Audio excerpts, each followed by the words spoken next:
지금 어제 사실 국민의힘 대선 후보 1차 경선 결과가 나왔잖아요.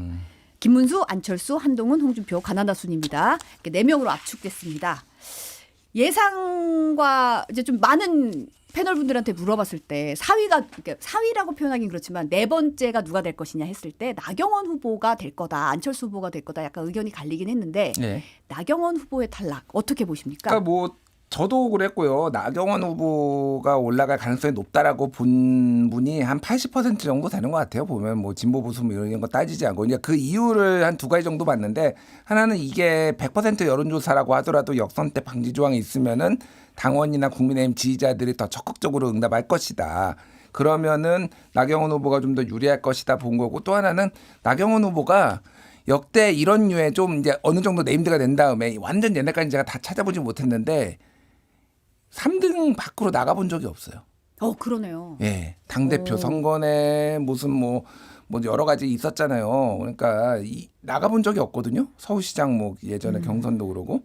그러니까 이게 고정표가 있거든요. 소위 말해 나경원 후보를 좋아하는 보수 진영에. 그런 거를 했는데 결과적으로 틀렸고 뭐 자주 틀려서요. 자, 근데 그러면 왜 이렇게 됐느냐?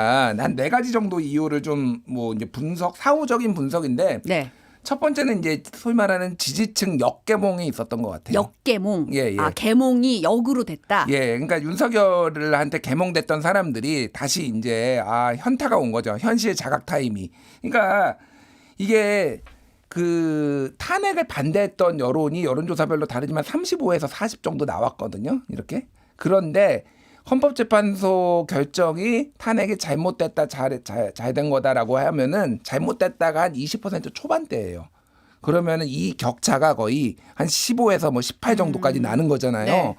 그럼 이들이 그러면 어떤 선택을 했을 것인가? 막상 이제 결론이 나면은 이제는 그러면 우리가 윤석열 바짓가랑이 붙들기보다는 뭔가 이제 미래를 위해서 그리고 이재명을 위기일 사람들을 찾아야 되겠다라는 사람들이 꽤 많이 그게 여조 흐름상에도 좀 나타난 게 김문수 후보가 조금 계속 빠지고 네. 한동훈 후보가 조금씩 올라가는 현상이 나타났고 홍준표 후보도 좀 오르다가 좀 주춤하고 뭐 이런 게 전체적으로 보면은 추세상 보면은 안철수 후보도 그러면은 조금 더 가능성이 있었겠구나. 요게 첫 번째. 네. 두 번째는 이제 나경원 의원이 사실은 윤심 후보였잖아요. 그렇죠. 본인이 처음에 출마를 이렇게 하게 된 계기가 윤석열 관저 가서 만나가지고 그때 그 보수 언론 보도에 따르면은 윤석열이 역할을 좀 해달라 이번 대선에서 그러면서 자기가 나왔는데 이게 오락가락한 거예요. 그러니까 윤석열 뭐 윤심 발휘하면 안 된다. 윤석열을 경선에 끌는 거 옳지 않다. 그러면은 그 사람들이 보기에는 사실은 나경원은 사람이 못 믿을 사람이네. 이렇게 윤의 열정적인 지지자. 그러면 그렇게 얘기를 해서 중도층에 좀 더 확장성이 있었느냐. 결과론적으로 보면 없었다라는 게 차라리 전략적으로 보면 그냥 일관되게 윤심발이나 할 것을 이런 생각이 하나가 들고 또 하나는 이제 그동안의 캠페인 마케팅들이 좀 무리했다. 뭐 드럼통 퍼포먼스 화제는 되기는 했지만은 이게 적절하게 지금 이 대선 경선 이 국면에 맞는 거냐 이런 지적들이 좀 있었던 것 같아요. 이건 뭐 결과론적이지만은 그게 좀 별로 효과가 없었다. 네 번째는 대선 후보급이 아니다. 대선 후보급이 아니다. 그러니까 뭐냐면 아까 얘기했지만 나경원은 항상 3등 안에 들었어요. 네. 근데 이번에 4등 했잖아요. 근데 4등도 못 들어간 거죠. 아니 4등이 아니라 이제 4등도 못 들어간 거죠. 네. 그러니까 죄송합니다. 예. 그러니까 제가 말하는 거는 이 후보 경쟁자들이 그러니까 홍준표 이미 뭐 경선도 그렇고 본선에도 이제 나갔던 사람이고 안철수도 마찬가지고 김문수도 어쨌든 예전에 저기 박근혜랑 붙었 경선 그렇죠. 내부 경선 네네. 2012년 붙었던 건데 나경원은 처음인 거예요. 그러니까 홍준표 저기 한동훈도 처음이지만 어쨌든 뭐 자기 팬덤이 있고 당 대표도 했고 그러니까 나경원을 지지자들이나 유권자들이 대선 후보급이 아니다라고 봤을 가능성이 상당히 저는 높아 보인다. 그렇게 추론이 돼. 그래서 나경원 의원은 어쨌든 굉장히 정치적 좀 치명상을 입은 것 같아요. 그러니까 차기 이제 뭐 당권도 노리려고 하고 그럴 텐데 제대로 할 수 있을까? 1차에서 컷오프 된 게 치명상이 될 거다. 예, 그러니까 뭐 재기가 불가능하다라고 보지는 않지만은 어쨌든 어떤 고정 자산이 있는 분이니까 다만 이게 당분간 이렇게 쉬워 보이진 않아요. 예. 지금 국민의힘에서는 이제 순위와 득표율은 향후 경선에 영향을 미칠 수 있기 때문에 공개하지 않겠다라고 밝힌 상황인데 김문수 캠프 측의 김재현 미디어 총괄본부장이 오늘 아침 라디오 인터뷰에서 SBS 우리가 1위를 하고 한동훈 후보가 10% 정도 뒤진 상태에서 2위를 한 게 아닌가 판단하고 있다. 이렇게 말을 했고 홍준표 후보 측의 유상범 총괄상황본부장이 이제 김종배의 시선 집중에서 홍 전 시장이 1등을 했다는 얘기가 전언으로 들린다. 적어도 홍 전 시장 또는 김 전 장관이 이번 경선에서 앞서갔다는 것은 확인이 됐다. 상승세가 뚜렷하게 보인다. 이렇게 얘기하면서 이제 선제로 우리가 1등이다. 이런 얘기를 하고 있어요.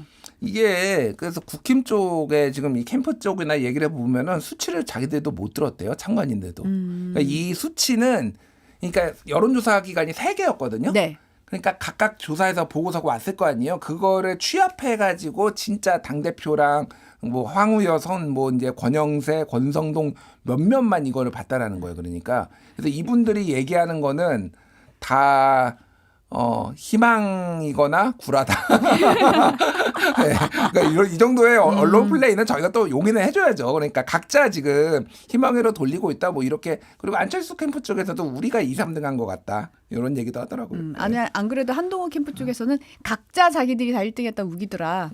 우리는 그런 우격 다짐은 안 하겠다라고 얘기를 했는데 각자 속내가 좀 보이는 것 같아요. 근데 어쨌든 이제 반탄파. 찬탄파 2대2 구도가 형성이 됐잖아요. 3대1이냐 2대2냐 따라서 이제 2차 경선의 경쟁 구도가 어떻게 될까? 어떻게 전망하세요? 그러니까 이게 굉장히 좀 흥미로워졌는데 1대3 구도냐 찬탄 반탄에 따라서 1대3 구도냐 2대2 구도냐 이제 요거의 가늠자였잖아요. 2대2가 되면서 이제 두 가지가 좀 봐야 될 것 같아요. 어쨌든 오늘 안철수 후보가 페이스북에도 다시 글을 올리면서 지금 굉장히 세게 지금 강철수가 됐잖아요. 그러니까 입장 밝혀라. 그리고 이제 윤석열에 대한 입장 거취 문제도 밝혀라. 뭐 이렇게 얘기를 했단 말이에요. 그러니까 이게 전체적으로 이번 마지막 최종 4인 경선은 찬탄 반탄이 더 전선이 뚜렷해지겠구나. 게다가 그 규모도 이제 반반이 된 거잖아요. 실제 지지자들이 어떨지 모르겠지만 반반이 되면은 여기에 전선이 세게 그어지면은 사실은 아까 전에 제가 역계몽 말씀드렸잖아요. 네. 이게 찬탄 쪽이 좀 더 커질 수도 있겠다. 이 경선을 거치면서. 그러니까 현실적인 문제에 이제 부딪힐 거 아니에요. 사실은 윤석열이 저는 윤어게인 신당 얘기 그 지지자들이 그 변호사들이 만든 것도 굉장히 영향을 많이 줬다고 생각해요. 그러니까 윤석열 바짓가랑이 붙들고 있어봤자 저렇게 배신자처럼 당 분란이나 일으키지 뭐 이런 것들이 여러모로 영향을 미쳤기 때문에 1대3 구도보다는 2대2 구도인 게 찬탄의 전체적인 지평을 넓히는 데는 도움이 될 것 같다라는 건데 결국은 이 표들이 이제 표 계산을 해보면요. 김문수하고 홍준표랑 서로의 표를 잠식하는 거예요. 그러니까 이게 그렇게 전선이 그어지면은 그리고 안철수랑 한동훈이랑 서로 표를 잠식하는 거예요. 네. 그러면은 물론 크게 보면은 찬탄 반탄 요걸로 싸우겠지만은 디테일로 들어가면은 그렇게 될 것인가. 그래서 오늘 2시 반에 이제 지명하잖아요. 1대1 토론을 하잖아요. 미디어데이 갖고 지명하죠. 네, 누구랑 토론할지. 이게 의외로 나올 수도 있겠구나. 누구랑 붙었을 때 유리하냐를 따지는데 내가 저 사람 표를 가져와야 되니까 누구를 지목할까가 좀 그것도 판도가 좀 영향이 있겠네요. 그러니까 예를 들면은 안철수 후보는 사실은 전선은 이렇게 그어놨지만은 표는 한동훈 쪽에서 많이 가져와야 된다라고 보면은 한동훈하고 토론할 수도 있는 거예요. 예를 들면 안철수, 한동훈 그리고 김문수, 홍준표가 토론할 수도 있는 겁니다. 그러니까 이게 조금 어쨌든 1대3 구도보다는 저는 좀 더 다이나믹해진 것 같다 이게 그 생각이 들어요. 네. 지금 사실 2차 경선에는 1차 때와 룰이 달라지잖아요. 뭐 역선택 방지 조항이 있긴 하지만 100% 국민 여론조사가 1차 때라면 2차 때는 50대 50이에요. 당원 50, 민심 50. 다음 주 화요일에 결과가 발표가 되는데 2인 최종 2인 후보 누가 될 걸로 예상하세요? 모르겠는데. 자꾸 틀리니까. 맨날 틀려서. 근데 이제 설명은 뭐 나름 합리적으로 한다라고 하지만은 다 사후적인 거라서. 근데 저한테 돈을 걸라면요. 저는 김문수랑 한동훈 두 사람을 걸 것 같아요. 김문수, 한동훈. 예. 그러니까 왜 그러냐면은요. 지금 김문수 후보는 이제 한덕수 권한대행하고 연동돼 있어요. 이게 오늘 한겨레가 이제 그 메타 분석을 했거든요. 네. 지난 12월 3일 이후로 45개 여론조사를 STI라는 곳에서 의뢰해가지고 메타 분석을 해서 다 소위 말해서 이제 합쳐가지고 MBC도 그거 이제 대선이나 총선 때 하잖아요. 그런 식으로 네. 분석을 해가지고 역선택 방지 조항까지 해보니 한덕수하고 김문수하고의 역상관관계가 뚜렷하게 나타나는 건 거예요. 그러니까 네. 한덕수가 뜨면 뜰수록 김문수가 근데 이거는 결국은 최종적으로 단일화를 바라는 사람들이 지금 빠져 김문수가 최근에 하향세인 게 그게 영향이 있거든요. 그러면은 지금 단일화 얘기를 한덕수하고 단일화 얘기를 김문수는 오케이. 그리고 한동훈, 홍준표는 지금 노한 상황이잖아요. 그러면은 막판에는 지금 보수가 약간 절망적인 상황이라서 막판에는 김문수 그나마 지푸라기라도 잡듯이 김문수 쪽에 표가 좀 갈 수도 있겠구나. 그런 차원에서 김문수를 뽑은 거고 한동훈은 아까 전에 안철수 한동훈이 만약에 이 중에서 뽑아야 된다라면은 팬덤의 크기가 더 큰 한동훈이 조금 더 가능성이 높지 않나 개인적으로 그렇게 모아서 김문수 한동훈 가능성을 좀 봅니다. 네. 다음 주에 어떻게 될지 이번엔 수요일이면 좀 맞아야 되는데. 나겠는데요. 네. 한덕수 대통령 권한대행 이제 국민 후보로 추대하자는 위원회가 어제 발족을 했는데 당초 거론됐던 고건 전 총리 같은 경우는 현실 정치 떠났다. 세계일보 보도에 따르면 합류서를 일축했고 손학규 전 대표 같은 경우는 추대위에는 참여하지 않았는데 인터뷰로 뭐 한대행이 어떤 후보자보다 경쟁력도 있고 반기문 시즌2 아니다. 뭐 이런 식으로 저 외곽 지원을 좀 하고 있더라고요. 어제 그 이제 프레스센터에서 추대위원회인가 그거 열렸거든요. 네. 저는 가보지는 못했는데 거기 그 근처에서 보신 분하고 뭐 어제 이제 사진 기사 나온 걸 봤는데 아는 분이 한 분도 없더라고요. 죄송한 제가 조금 좀 일천에서 정치평론 경력이 일천에서 모르겠는데 근데 장성철 소장도 아는 사람이 없고 아는 사람이 다른 사람도 없대요. 그러니까 이분들이 정말로 네임드가 맞느냐 소위 말해서. 그리고 그 뭐죠 추대위원장인가 그분은 한덕수 경기고등학교 동창이라는 거예요. 아 이게 그러니까 동창의 수준이구나. 그러니까 이게 그 사진 딱 보니까 이게 이거 제가 뭐 노인을 비하하거나 그런 게 아니라 그냥 그 또래 분들의 약간 동창회 같은 느낌이에요. 그러니까 이게 한 명 청년 한 명 딱 젊은 사람 한 명 있고 아 이분이 생명연장의 꿈이구나 이분들이. 유산균. 그러니까 예, 이제 정치적 생명연장. 그러니까 내 지인이 내가 아는 사람이 높은 자리에 대통령이 되면은 나도 한 자리 할 수 있는 거 아닌가. 뭐 이런 걸로 지금 한 게 아닌가. 게다가 뭐 한덕수 총리랑 뭐 이렇게 사전에 이것도 뭐 얘기도 했다. 뭐 이런 얘기까지 나오는 거 보니까 이거는 지난번에 트럼프랑 통화했던 것처럼 또 자가 발전하는 건가? 이런 생각이 많이 들어요. 다만 이제 고건 전 총리 같은 경우에는 어제 세계일보 보도로 아예 이제 나는 관심 없다라고 얘기가 나왔고 오늘 그 저기 손학규 대행은 CBS에 나와가지고 뭐 인터뷰를 해서 80% 정도 출마할 것 같다 이렇게 좀 밀어줬잖아요. 그러니까 지금 우리가 알만한 사람은 손학규 한 명밖에 없는 것 같아요. 그러니까 한덕수를 정말로 이렇게 현실 정치가 떠나서 원로들 중에서는 그래서 모르겠습니다. 예, 뭐 저는 나오시는 거는 자유인데. 빨리 좀 나와라. 이거 너무 간본다 진짜. 예, 그 생각이 들어요. 그러니까 이거는 그냥 개인의 간을 보는 그런 문제가 아니라 국가의 정책의 문제가 지금 이제 뭐 2+2 협상도 하고 막 이런 상황에서 대선 관리도 해야 되는데 이게 본인이 늦게 나오면 늦게 나올수록 리스크가 커지는 거예요. 국가적으로. 이런 거를 왜 본인이 아무리 저는 좀 제 인내심에는 좀 한계가 왔어요. 사실은. 예. 할 거면 빨리 해라. 예. 출마로 관련해서는 2부에 바삭한 기자들에서 정승회 기자가 좀 더 자세히 다뤄보는 걸로 하고 다음 이슈로 넘어가면 대법원이 어제 이재명 더불어민주당 전 대표의 공직선거법 위반 사건 전원 합의체에 회부했어요. 근데 곧바로 오후에 첫 심리까지 가졌거든요. 그리고 지금 오늘 나온 속보가 내일 두 번째 회의를 열기로 했다는 거예요. 그러면은 배당, 전원 합의체 회부, 첫 심리까지 하루에 다 해치우고 그다음에 이틀 만에 또 두 번째 회의를 잡은 거잖아요. 이거 예. 자체가 상당히 이례적이라는 얘기가 나오고 있거든요. 조금 빠른 편이긴 해요. 다만 이제 전원합의체는 갈 거가 예상이 됐어요. 그러니까 예전에 이제 형님 정신병원 관련해서 경기도지사 TV 토론에서 나왔던 것도 결국은 전원합의체로 가서 그때 권순일 대법관이 결정적인 역할을 해서 무죄가 나왔다 막 이런 것도 있었잖아요. 그래서 이렇게 좀 중대하고 지금 대통령이 될 사람 사실상 제일 꽤 유력한 사람 거를 그 4명의 그 헌법 대법관들이 나만 당할 순 없지. 소부에서 처리하기는 좀 어렵다. 야 n분의 1로 나눠. 약간 이런 걸로 갔을 가능성이 상당히 높아요. 그러니까 이게 중요한 관심사이거나 이런 경우도 이제 전원합의체로 간다라고 하니 그런 것 같고 이거를 이제 이슈의 유불리로 그러니까 이재명 대표에 대한 뭐 특정 진영에 대한 유불리로 보기에는 저는 좀 힘들다고 보는 게 그냥 상식적으로 생각해 보면은. 이것도 사회적 압력이 있거든요. 보수 진영에서는 왜 안 해 빨리? 빨리 대선 전에 내야지 막 이런 압력이 있었을 것이고 뭐 진보 진영에서 뭐 이재명 대표나 이쪽 민주 진영에서는 하지 말라라고는 말은 못해도 야 대선 사실상 선출된 권력을 뽑는데 법원이 이런 식으로 대선에 개입하면 이런 얘기들을 또 하시는 분들이 있으니까 일단은 시작을 안 할 수는 없겠다. 시작을 안 할 수는 없죠. 6월 3일까지 지금 아직도 한 달이 넘게 남았는데 이제는 서류 다 왔다 갔다 해서 이제 시작만 대법원이 판단하면 되는 거죠. 그러니까 시작은 안 할 수가 없다. 게다가 지금 전체적으로 대법원장을 포함해서 14명의 대법관 중에 한 11명? 12명 정도를 이제 중도나 보수로 분류가 진보는 한 2명밖에 없다라는 얘기가 들리면은 전체적으로 어떤 컨센서스가 그쪽에 있었겠다. 일단 시작은 빨리 하자.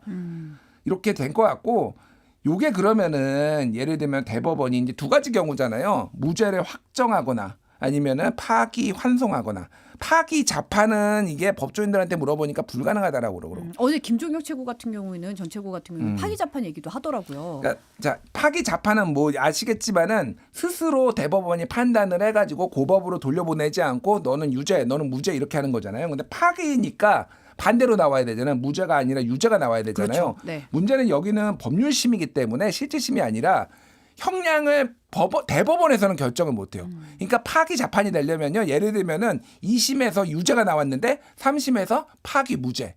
이거는 가능해요. 무죄를 선언하는 건 가능하지만 무죄를 유죄로 하려면 형량을 결정해야 하기 때문에 파기 재판은 안 된다. 그래서 환송을 해야 되는 거예요. 그러니까 그렇기 때문에 이게 6월 3일 이전에 결론이 나든 안 나든 이재명 대표의 후보직에 유지하는 데는 전혀 문제가 없다. 그걸 그렇다고 고법이 며칠 사이에 그걸 할 수는 없을 거예요. 6월 3일을 그렇게 할 수는 없기 때문에 요거는 사실상 중요하지 않아졌고 그러니까 대법원은 지금 존재감을 좀 드러내려는 것 같아요. 그러니까 이번에 이제 헌재가 많이 주목받았듯이 우리도 이제 있다 이런 것과 이제 이거를 이제 그 헌법 84조에 따라서 형사상 불소추에 대해서 해석 권한도 우리에게 있다라는 거를 존재감을 드러내기 위해서 좀 이렇게 하는 게 아닌가 그 생각이 듭니다. 근데 사실 대법원이 지금 속도를 내고 있기 때문에 그러면 대선 전에 이 상고심 결론이 나올 수 있을 거라고 보세요? 저는 개인적으로 안 나올 거라고 봐요. 6월 3일 이전에 특히 지금도 이런데 후보 결정이 돼가지고 이게 그러면은 5월 말이면은요 거의 피크거든요. 막 깜깜이 기간 들어갔는데 갑자기 이거 낸다라고 했을 때 결론이 무슨 무죄가 나면은 보수 진영에서 난리가 날 거고요. 유죄 파기환송이 되면은 뭐 법적 지위에는 후보 법적 지위에는 상관이 없지만은 진보 진영에서 집권 유력한 이쪽에서 또 난리가 날 거잖아요. 굳이 그 리스크를 대법원이 져야 되나? 그래서 6월 3일 이후로 저는 미룰 거라고 거의 뭐 한 80에서 90% 그렇게 생각해요. 네. 네. 그리고 이런 와중에 지금 건진법사의 법사폰이 또 이제 지금 이슈가 되고 있습니다. 건진법사 전선백 씨가 김건희 여사에 대한 선물 명목으로 통일교 고위 간부로부터 6천만 원대의 목걸이를 받은 정황이 검찰에 포착이 된 거죠. 전 통일교 세계 본부장 윤모 씨가 검찰 조사 과정에서 김 여사에게 목걸이를 전달해달라고 건넨 사실을 인정했는데 전선배 씨는 목걸이를 잃어버렸다. 김 여사에게 전달한 적이 없다는 취지로 진술을 했다는 건데요. 지금 지난 2022년 6월에 나토 정상회의 순방 당시에 김건희 여사가 6천만 원짜리 반클리프 앤 아펠 목걸이를 착용했는데 이게 재산신고 목록에 들어있지 않아서 논란이 됐었잖아요. 그래서 지금 당시 대통령실은 지인한테 빌린 거라고 해명을 했는데 가격대가 비슷해요. 시기도 그렇고. 그러니까 지금 이 목걸이가 다시 주목을 받고 있더라고요. 뭐 이거겠죠. 뭐 이거겠지. 뭐 어떻게 다르게 생각해. 그러니까 이게 참 일단 건진이 얘기한 거 6천만 원짜리를 이렇게 부주의하게 잃어버렸는데 뭐 신고도 안 물론 이제 누구한테 김건희한테 전달해 달라고 했으니까 말하기도 애매하지만은 그거를 경찰에 가서 말할 필요는 없잖아요. 그러니까 6천만 원짜리 이거를 아무 신고도 안 한다고? 그러니까 만약에 이랬을 것 같아요. 한남동 오거리에서 이렇게 건진이 잃어버렸는데 그거를 우연히 김건희가 아주 우연하게 지나가다가 이렇게 습득을 했을 가능성. 그래서 그거를 이제 저기 나토 순방회의에서 찾을 가능성. 뭐 지금까지 나오는 이런 주장으로만 보면은 그렇게밖에 이제 얘기가 안 되는 거고 그냥 김건희가 가지고 있겠죠. 뭐 이거 지인한테 빌렸는데 돌려줬겠습니까? 그러니까 이게 이 정권이 모든 사고는 다 정권 초기에 터졌어요. 그러면은 명품백 받은 것도 정권 초기에 받은 거고 그 비슷한 즈음이잖아요. 이게 2022년 6월이면은 6월에 또 무슨 일이 있었습니까? 지방선거 있어가지고 보궐선거에서 김영선 공천해가지고 명태균하고 통화했던 것도 다 이때 있었던 게 지금 뒤늦게 다 터진 거거든요. 겁이 없었다. 좀 거치게 겁대가리가 없이 진짜 받을 거 다 받고 녹취 다 남기고 이랬던 게 지금 이게 다 터졌다. 그냥 정권 중반되면서 이렇게 보면 될 것 같아서 이거를 확인하는 방법은 간단합니다. 아크로비스타 빨리 압수수색하면 돼요. 김건희가 가지고 있는지 없는지 그 서랍장에 열어보면 이제 이게 있는지 없는지 보면 되죠. 예. 지금 사실은 검찰이 건진법사 전선배 씨와 이 통일교 간부의 이제 윤모 씨한테 이 법사폰 포렌식한 결과 나온 문자 메시지 내용 보면 기도비 명목으로 금품받고 윤 전 대통령 부부나 여권 고위 인사 만남 주선한 거 아닌가 이렇게 의심하고 있는데 보니까 보낸 메시지에 윤모 씨가 3천만 원짜리 헌금다발 사진 보여주면서 기도 정성껏 해주세요. 이거 통일교 간부가 법사한테 보내면서 기도비 명목으로 이거를 보여주고 그러니까 전 씨가 정성은 하늘도 감동시킵니다. 정성을 다할게요라고 답했다는 거예요. 그러니까요. 아니, 그러니까 이게 진짜 이게 종교 대화인지 당원은 또 신천지가 모아주고 그러니까 통일교에서 법사한테 했는데 그 법사가 기도를 누구한테 했겠습니까? 손바닥에 왕자 쓴 놈한테 했겠죠. 그러니까 이게 무슨 이게 해괴망측한 일들이 지금 동시다발적으로 이제 이뤄진 거고 뭐 이게 종교가 의미가 있는 건 아닌데 어쨌든 이거는 그냥 다 로비죠. 예, 다 로비 자금이었다라고 보면 될 것 같고 건진은 지난번에도 말씀드렸지만은 건진이 사실은 명태균이 막 이제 뒤에는 주목받고 초반에는 천공이 주목받았어 그렇지 이 정권의 가장 센 로비스트 실세는 건진이었다라는 얘기들이 계속 나오고 윤한홍하고 지금 뭐 이런 관계도 나오고 있잖아요. 굉장히 많이 나올 것 같아요 지금 이거. 예. 그래서 검찰이 지난번에는 2018년 걸로 일단은 걸쳐놨다가 본격적으로 지금 수사를 하면서 다시 구속영장도 다시 지금 청구한다는 거잖아요 지금. 그 맞나? 제가 확실히 기억이 안 나는데 건진에 대해서 아마 어쨌든 그러니까 수사를 제대로 할 것 같아요. 건진은 지금. 예. 지금 보면은 지금 강혜경 씨가 얘기한 게 이제 보도 나온 거는 검찰에서 이제는 윤석열, 김건희 두 사람의 소환만 남았다 이런 얘기를 했다는 보도가 있었어요.